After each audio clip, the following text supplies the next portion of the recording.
c'est que 97% des gens sont négatifs. Quand vous avez un système qui vous donne 97... Le taux de positivité, il est à 5,4. Excusez-moi, je vais aller au bout. Il est à 5,4 le taux de positivité, il n'est pas à 3. Oui, nous en sommes presque à 8 millions de tests.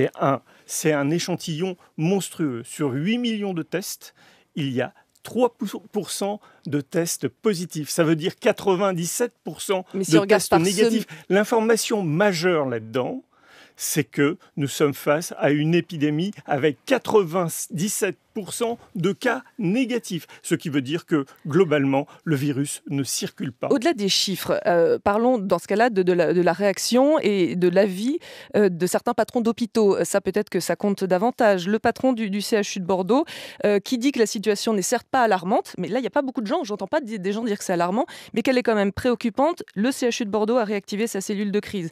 En Guadeloupe, il y a le plan blanc. Le plan du CHU dit que son hôpital est au bord de la saturation. Il en appelle même à la réserve sanitaire. Alors eux, ce sont les médecins qui nous mentent ? Qui nous font peur eux aussi ? D'abord, je ne dis jamais que les gens mentent. Je dis simplement qu'ils ne sont pas sérieux avec les chiffres. Maintenant que des médecins responsables d'hôpitaux prennent des mesures en vue de quelque chose, ça, ils doivent le faire tout le temps. C'est pas uniquement comme ça. Et puis, que je sache, les médecins ne sont pas des épidémiologistes, non. Ce sont des gens qui doivent soigner, qui sont face à des gens qui souffrent et qui les soignent.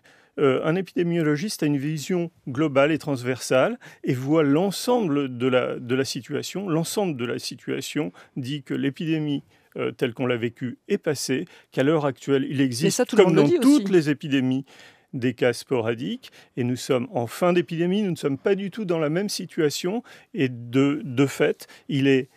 si vous voulez, contre-productif de mettre en place une forme de peur généralisée. Et d'ailleurs, c'est tellement contre-productif que finalement, les gens qui ne vivent pas dans leur quotidien cette peur se rendent compte d'un décalage entre l'information qu'ils reçoivent et leur expérience personnelle. Et ce décalage génère quoi ? Il génère des interrogations, et ces interrogations mettent en place une forme de défiance vis-à-vis de toute l'information que l'on leur donne. C'est pourquoi, en tant que journaliste, vous avez une responsabilité.